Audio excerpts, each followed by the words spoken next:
Welcome to Magnificat TV News, dedicated to offering news of the Church. I hope you have a happy and holy Christmas. Today is Wednesday, December 26, 2018. The Pope has dedicated the theme of the World Day of Prayer for Peace to politics. He has asked that immigrants not be blamed for all ills. The traditional Christmas address to the Vatican Curia has been devoted to rejecting collusion with pedophile priests. The Attorney General of the State of Illinois, United States, has denounced that the Church has hid over 500 cases of pedophilia, although since 2002 it has acted correctly. Cardinal Canizares has denounced the law of gender ideology imposed by the socialists and communists in the Valencian community. After several years of decline, the number of abortions in Spain has again increased. In 2017, almost 100,000 were performed. As every year, the World Day of Prayer for Peace will be held on January 1st. This year, the Pope has dedicated it to politicians and has asked them not to blame everything that happens to immigrants. Every January 1st, the Church observes a World Day of Peace.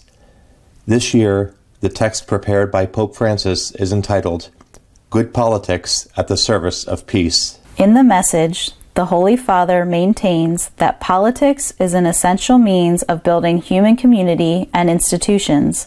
But when political life is not seen as a form of service to society as a whole, it can become a means of oppression, marginalization, and even destruction. For the Pope, in politics, unfortunately, there is no shortage of vices which distract from the credibility of the system, as well as the authority, decisions, and actions of the people engaged in it. Among these vices, he highlights corruption, the justification of power by force, the refusal to relinquish power, xenophobia, racism, and contempt for those in exile. Political addresses that tend to blame migrants for all evils and to deprive the poor of hope are unacceptable, the Holy Father says, reminding everyone that man's awareness of his rights must inevitably lead him to the recognition of his duties. The Pope has called for zero tolerance with pedophile priests in the traditional Christmas address to the Vatican Curia. Pope Francis has denounced, in the Christmas address to the Curia, the abominations of consecrated men who abuse the vulnerable, taking advantage of their positions, and continue to exercise their ministry as if nothing had happened, fearing only to be found out and unmasked. In the meeting for the exchange of Christmas greetings, the Pope sent an emphatic message to these criminals around the world. To those who abuse minors, I would say this: convert and hand yourself over to human justice and prepare for divine justice. Pope Francis's order is clear: confess your crimes to the bishop and the police. The Pope wants to turn a situation around in which the victims do not have any way out except to go to the media or the courts, while bishops cover up criminal priests, deny the problem, and also conceal cover-ups committed by their predecessors, thus perpetuating the injury to the victims. The Pope has indicated that even if it were to involve a single case of abuse, the Church asks that people not be silent but bring it objectively to light, since the greater scandal in this matter is that of covering up the truth. According to the Attorney General of the State of Illinois, the Church acted with negligence, protecting over 500 pedophiles. But since 2002, it has acted correctly. The Attorney General of the State of Illinois in the United States, Lisa Madigan, has denounced that the Catholic Church has not properly investigated over 500 accusations of the sexual abuse of minors made against various priests. By choosing not to thoroughly investigate allegations, the Catholic Church has failed in its moral obligation to provide survivors an accurate accounting of sexually inappropriate behavior involving priests in Illinois. The failure to investigate also means that the Catholic Church has never made an effort to determine whether the conduct of the accused priests was ignored or covered up by superiors, Madigan stated. I want to express again the profound regret of the whole Church for our failures to address clerical sexual abuse, indicated the Archbishop of Chicago, Blaise Cupich, in response to the report published by the prosecutor. Moreover, he also maintained that a commission has been established to investigate cases of abuse and has emphasized that since 2002, the Church has reported all allegations to the authorities, regardless of whether the accused was alive or had already died. The gender ideology law imposed by the government of socialists and communists in the Valencian community has been sharply criticized by Cardinal Cañizares, Archbishop of Valencia. In his Christmas letter, Cardinal Cañizares, Archbishop of Valencia, calls on politicians to correct the gender ideology law and condemns the false historical revisionism of the left that only serves to fan the flames of conflicting emotions. For Cardinal Cañizares, the new regional equality law of LGBTI persons is an iniquitous law and destroys freedom, warning of the disaster that political parties and institutions have caused. In this law, man and his future is at stake, and I cannot but denounce the disaster they are committing. This law was passed with the support of the PSOE, Compromís, Podemos, and citizens, with the abstention of the PP. The new LGBTI law, among other things, prohibits therapies to change sexual orientation and, for the first time, provides for all kinds of coverage for people with sexual development differences and intersex variances. The Cardinal also points out that there is a society, the Spanish, ours, that of all, which seem to have found the path to reconciliation and détente, once again finds itself divided and reopens old wounds again, already forgotten, by who knows what selective memories, and rekindles conflicting emotions that seemed to be overcome. The number of abortions in Spain has again increased after several years of decline. Almost 100,000 were performed in the year 2017. In 2017, in Spain, a total of 94,123 women decided to end the life of their unborn children, 1% more than in 2016, which represents the first increase in the number of abortions after 5 consecutive years of decline. The data indicate that 1 in 10 women who aborted last year was under the age of 20. Almost 36% of the women who aborted last year did not use contraceptive methods. In general, the abortion rate stands at 10.5% per 1,000 women. By autonomous communities, the highest rate corresponds to the Balearic Islands at 13.94%, followed by Madrid at 13.07%, Catalonia at 12.89%, and Asturias at 12.73%, compared to the lowest rates of Extremadura at 6.06% and La Rioja at 6.09%. In the vast majority of the women who aborted last year, 89.7%, the reason given is by their own request, while 6.38% did so because the pregnancy posed a serious risk to their life or health. The ministry reveals that 28.2% of women who aborted live in a couple with children, 17.7% with parents or other family members without children, and 10.2% in a couple without stating whether they had offspring. 66,089 abortions were performed under the 8th week of gestation, and another 22,427 between the 9th and 14th week. Our editorial this week is dedicated to commenting on the Pope's message for the World Day of Prayer for Peace. Esta semana el Vaticano ha hecho público el mensaje para la Jornada Mundial de Oración por la Paz, que como todos los años tendrá lugar el próximo 1 de enero. Es el mensaje del Papa para esa jornada y en esta ocasión el Santo Padre ha querido fijarse en la relación entre política y paz.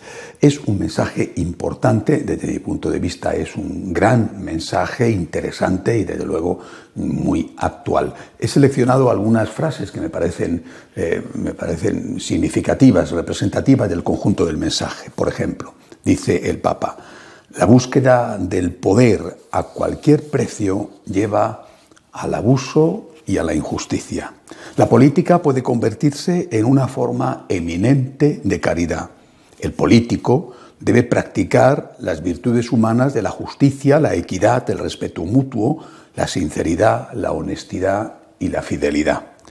La buena política está al servicio de la paz, respeta y promueve los derechos fundamentales. Bien, son algunas ideas en plano exhortativo de lo que debe de ser la política y de lo que debe de hacer un político, no solamente un político católico. Pero el Papa también señala los vicios de la política y los vicios de los políticos, por ejemplo, la corrupción, la negación del derecho, la justificación del poder mediante la fuerza, la tendencia a perpetuarse, la xenofobia, es decir, el odio al extranjero, el racismo, el odio al que es de otra raza, el rechazo al cuidado de la tierra, el desprecio a los exiliados.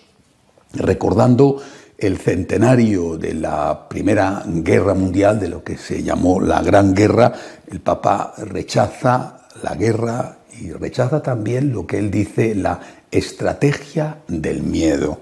En ese contexto está la frase que quizá a algunos les ha resultado más llamativa o más crítica dentro de este documento. Dice: no son aceptables los discursos políticos que tienden a culpabilizar a los migrantes de todos los males y a privar a los pobres de la esperanza. Termina este mensaje recordando que se celebra también el 70 aniversario de la Declaración Universal de los Derechos Humanos y con una cita del Papa San Juan XXIII al respecto.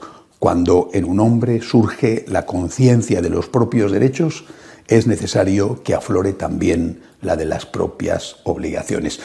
Como decía, esta frase ha sido vista por algunos como un ataque por parte del Papa a políticos como Trump o como Salvini, el líder de la Liga italiana, que está ahora mismo en el gobierno en Italia, que es el encargado del Ministerio del Interior y por lo tanto del control de los emigrantes que llegan al país, en fin, y a otros Hungría o de Polonia o de otros países. Bueno, ha sido visto como un ataque del Papa a ellos. Yo no lo creo. A mí no me parece que el Vaticano tenga una postura de decir las fronteras tienen que estar abiertas y todo el mundo puede ir a donde quiera y nadie tiene derecho a pedirle a alguien unos documentos para entrar en su país. Y eso nunca se lo he oído decir ni al Papa ni al secretario de Estado del Vaticano. Al contrario, al cardenal Parolin más de una vez le he oído escuchar y ha escrito que los estados tienen derecho a poner unos controles y a exigir a los que vienen que respeten las normas del país que les acoge. Creo que eso forma parte del sentido común y me parece que la Iglesia no está pidiendo otra cosa. África no cabe en Europa. Vamos, siendo claros, hay más gente en África que lo que puede asumir Europa, por poner un ejemplo. Y no podemos meter en Europa a todos los musulmanes del mundo y que vengan y que hagan lo que quieran. Por otro lado, si uno mira, por ejemplo, América, yo pienso en las dificultades que tienen los, por ejemplo, guatemaltecos o hondureños para entrar en México. O sea, que también los países latinoamericanos ponen entre ellos barreras, como es natural. Es decir, cualquier país tiene derecho a que la gente que quiere venir cumpla unas normas. Una emigración o inmigración desordenada y a veces incluso violenta, que llega a las fronteras y quiere entrar por la fuerza, eso es algo que no es bueno. Insisto, no me parece a mí que con estas palabras el Papa esté criticando a aquellos políticos que reclaman ese control de las fronteras en sus propios países. Ahora bien, lo que sí que he hecho en falta quizá no era el momento de ponerlo. El Santo Padre además tiene consejeros muy buenos, infinitamente mejores que yo. Pero yo echo en falta que se analicen las causas. Es decir, si la inmigración tiene que ser controlada y además hay que pedir al que llega a un país que asuma la cultura de ese país, sin perder la suya propia, pero que asuma los valores de ese país. Por ejemplo, los que llegan a Europa procedentes del mundo islámico tendrán que asumir la cultura, el respeto a los derechos humanos que se vive en Europa, porque de lo contrario, pues la convivencia se vuelve imposible. Ahora bien, si eso es así y hay que respetar unas leyes y no se puede hacer lo que cada uno quiera, lo que hay que preguntarse, y me parece que no se está preguntando y en el documento no aparece, es ¿por qué la gente se va de su país? Mire, como en el propio país, en ningún sitio. Vamos a ver, ¿por qué Venezuela es el gran lugar de donde sale la gente, el éxodo más masivo que se está produciendo en las últimas décadas? ¿Por qué? ¿Por qué está en la situación de perder casi 1/3 de sus habitantes? ¿Es que los venezolanos no están a gusto en su casa? Quien dice Venezuela, que es un caso muy concreto, dice los países de Centroamérica, o dice los países del centro de África, o dice Eritrea, por ejemplo, donde están saliendo multitud de personas. Dice, hay que preguntarse cuáles son las causas. Varias conferencias episcopales africanas han hablado públicamente diciendo que les ayuden para que los jóvenes no tengan que marcharse del país, que lo que ellos quieren es que se queden, pero que se queden con una esperanza de vida y con una perspectiva. Si no nos planteamos cuáles son las causas de la inmigración, podemos cometer una gravísima injusticia. Al final, el culpable es el que dice en esta casa no caben todos y hay que poner unas normas, en lugar de ser el culpable el que echa a la gente de su casa y le dice váyase usted a otro país a buscar dónde vivir. Al final el culpable es Trump o es Europa, y en lugar de ser el culpable Maduro o el dictador de turno o el tirano de turno o en África o en las maras salvadoreñas, el culpable es Estados Unidos, el culpable es Europa. Pero oiga usted, si la gente se va allí es porque allí se vive bien, si no, no se irían allí, y porque en su país, donde a ellos les gustaría vivir y seguir viviendo, se vive mal. Hay que preguntarse cuáles son las causas, y esas causas son las que hay que intentar resolver, y esa tiene que ser una gran operación de política internacional que no se está haciendo. Se mira mal y se critica ferozmente y se insulta y se denigra al señor que dice aquí no cabemos todos, que es imposible, pongamos un poco de orden, mientras que no se dice ni una sola palabra y no se critica y no se ponen las cosas para que se solucionen, no se encuentran fórmulas de solución para aquellos que están causando esas migraciones masivas. ¿Consecuencia de todo esto? Pues la consecuencia es el crecimiento de esos partidos políticos que además se condenan tajantemente y se les dice que son xenófobos y racistas y se les dice que son de ultraderecha y se les dice que son todo lo que sea, pero son los que están creciendo en Europa, por ejemplo. Y son los que están creciendo ¿por qué? Porque se alimentan del rechazo creciente de la población ante una política migratoria que se está viendo desbordada por la realidad. Es decir, la mejor manera de que no crezcan los partidos radicales es aplicar una política migratoria sensata. Cuanto más gente entre, y repito, incluso a veces violentamente, más votos van a tener los partidos radicales. Me parece a mí que esto lo puede ver y entender cualquiera. Una política migratoria es imprescindible y una política migratoria caritativa. Creo que es lo que pide el Papa. El Papa no dice que tenga que entrar todo el mundo donde quiera. Dice que no se les culpe a los migrantes de todos los males, de todos. Quizá en algún caso sí, de algunos.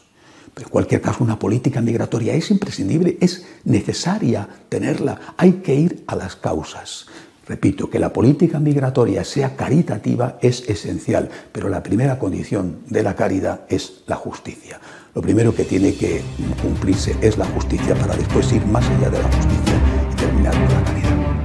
Hasta la semana que viene, si Dios quiere. If you want to stay on top of what is happening in the church, you can visit our news website, www.catolicosonline.org. We wish you a happy and holy new year, and we will be back in 2 weeks, God willing.